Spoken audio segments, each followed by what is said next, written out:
Hey everyone, it's Hispanic Heritage Month, and instead of making a video about how Hispanic and Latino Americans have contributed to the society and culture in the United States in the past few hundred years, it's time to discuss something that I think is a bit more interesting, and that is the future of Hispanics in the United States, and what the future geopolitical landscape of our country will look like. Be sure to check out my video describing the history of racial and ethnic identity in Mexico and Latin America, which I think I did a pretty good job of explaining a subject that is very pervasive in the US, but still so woefully misunderstood.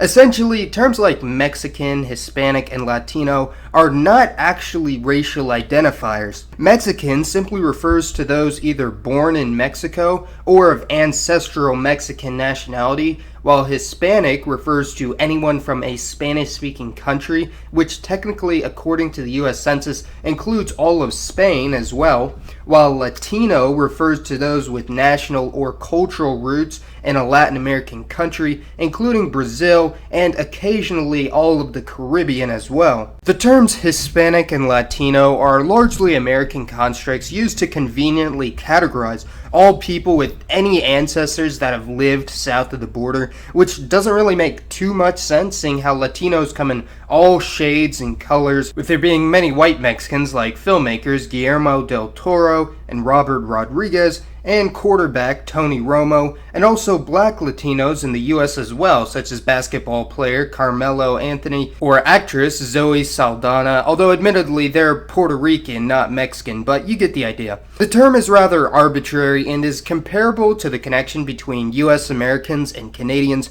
who both have very separate national identities and histories, but are more or less seen as relatives on this continent, seeing how they both speak English and have a predominantly British-based culture. Only the Hispanic nations are instead united through the use of the Spanish language and culture, along with being predominantly Roman Catholics. For these reasons, Hispanics of all nationalities and races in the United States find themselves more often than not in the same social circles, creating their own enclaves and communities, and the number of Hispanics in the United States has absolutely exploded in the past couple generations, which has exacerbated the issue of segregation and non-assimilation into the larger American culture. Because of the unprecedented number of Hispanics settling in the United States in recent years, especially on and around the border with Mexico, the most populous Hispanic country, many see an issue with the seeming isolation of Hispanic American communities from non-Hispanic Americans, which many posit might lead to political conflict or strife in the near future.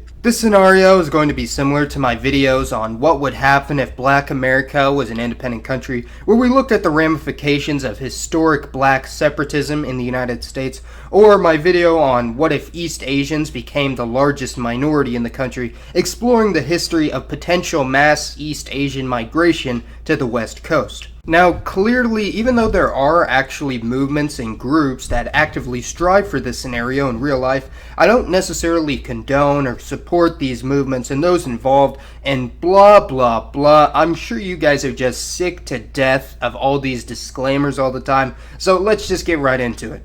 Many professors have called the increasingly porous border and dissolving of the demarcation between the southwest United States and northern Mexico to be an inevitability, with some even stating that the Hispanic Southwest will become an independent country or reintegrate with Mexico within our lifetimes, since, as many people know, many American states such as Texas, New Mexico, Arizona, and California were actually a part of the Mexican Empire before the 1850s. The political movement advocating for this eventual reincorporation is known as the Reconquista, a slight repurposing of the term used by the Spaniards when describing the reclaiming of Iberia from the North African Moors. Now, obviously, these sentiments are overwhelmingly in the minority in Hispanics and Mexicans in the United States, as most Hispanics will see themselves as American first and are as patriotic as any other cultural group. And in fact, in almost all surveys, Hispanics actually support stronger enforcement of border and immigration laws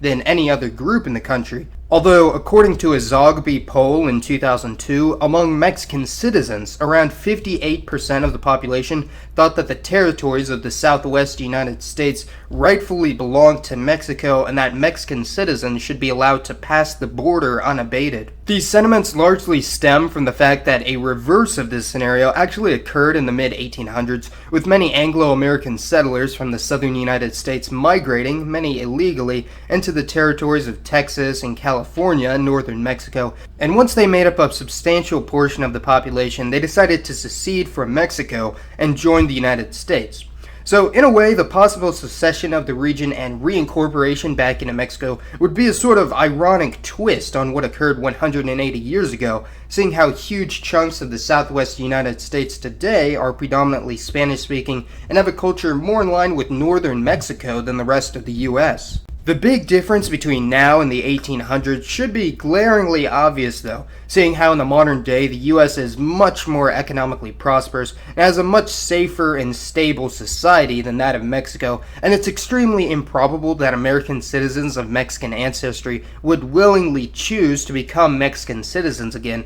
at least not until their cartel problem has been solved. In reality, a much more probable, although still massively far-fetched scenario would be if the existing Spanish-speaking regions of the Southwest decided to secede from the U.S. and form their own sovereign country independent from the U.S. and Mexico, although this would, of course, immediately trigger a massive armed conflict in the country. Some of the evidence supporting this is that Hispanic Americans, as mentioned previously, are much slower to integrate into American society than immigrants from other regions, with the majority still speaking Spanish at home, although this does dissipate over the generations, seeing how among the second generation the proportion of those being fluent in Spanish drops to 80%, and by the third generation, meaning those whose parents and grandparents have been born in the country, it drops even more dramatically to only 40%. Not to mention that the adherence to Catholicism, generally considered to be one of the core tenets of Hispanic identity, is dropping quickly in favor of Protestantism, agnosticism, or Mormonism. The birth rates of Hispanics of all races is still staggering when compared to that of non-Hispanic whites or blacks, who currently actually have about the same birth rate, and due to this factor, even without immigration, Hispanics are swiftly becoming a plurality in many areas of the Southwest, and in many regions such as New Mexico and southern Texas, Hispanics have made up a majority of the population since the area was annexed by the U.S. in the 1800s. For this scenario, we're going to pretend that the areas of the United States with a Hispanic majority or plurality decide to become united and secede from the U.S. today, and that the U.S. military doesn't retaliate in any way, which I'm pretty sure no one would believe, but this is just a scenario. It's important to realize that this is an issue of culture and language, not race. As mentioned before, the Hispanic population of the United States is extremely diverse,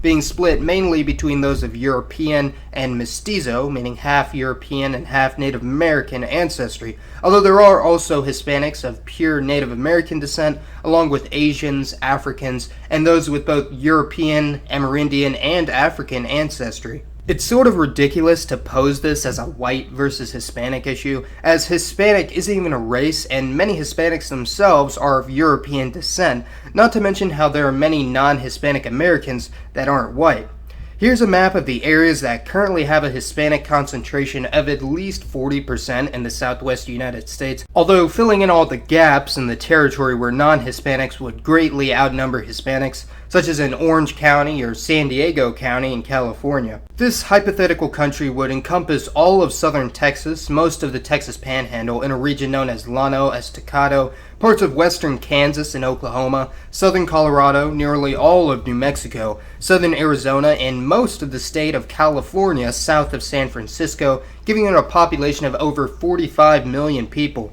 Many major American cities such as Houston, San Antonio, Austin, El Paso, Albuquerque, Phoenix, San Diego, Los Angeles, and Fresno would be a part of this country, and as for what would happen to the non-Hispanic populations of this region, well, leave it up to your imagination, but it's likely that they would just gradually learn Spanish and assimilate into the Hispanic society, which would then automatically make them Hispanics because they're born in a Hispanic country. It's sort of like how a huge number of non-Spanish immigrants came to Argentina, Chile, and Uruguay in the 19th and 20th centuries, coming from Italy, Germany, France, and Lebanon, yet because they just so happened someone to be born in a Spanish-speaking country, they're considered Hispanic by the US Census. Are you starting to see how this classification doesn't really make any sense? You might think that the country's politics would be dominated by the left, which is mostly true as the population of this region is currently split between about 55% Democrat, 40% Republican, and 5% other, with Hispanics generally voting for larger government and a more socialized economy,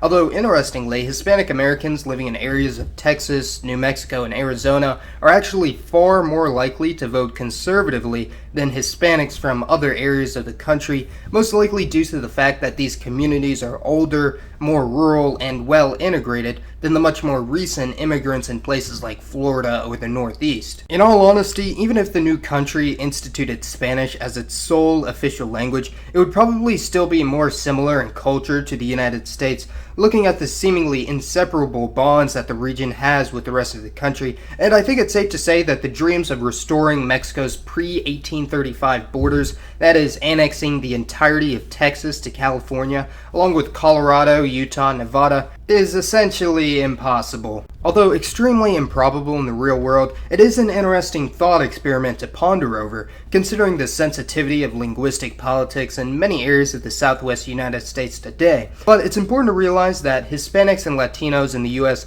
aren't any less American simply because their ancestors speak Spanish and arrived here shortly after Anglo-Americans, since, after all, the Native Americans have us all beat by at least 15,000 years. For those wondering, no, I'm not any kind of Latino. I've discussed my exact racial makeup many times before, so be sure to check out some of my previous videos. My mom's sister did marry a Mexican man, so I guess I do have a Mexican uncle living out in West Texas, though. Oh, and thanks to everyone that actually takes the time to watch the video before rating and commenting. There's so many people that will just look at the thumbnail and title and immediately, without watching a single second, leave a dislike and uninformed comment, and I can always tell as well. So I very much appreciate those that like the video and support the channel. Happy Hispanic Heritage Month, everyone. Be sure to drink some margaritas, eat some guacamole, and watch some color television.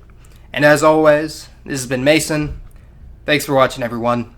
and I'll see you next time.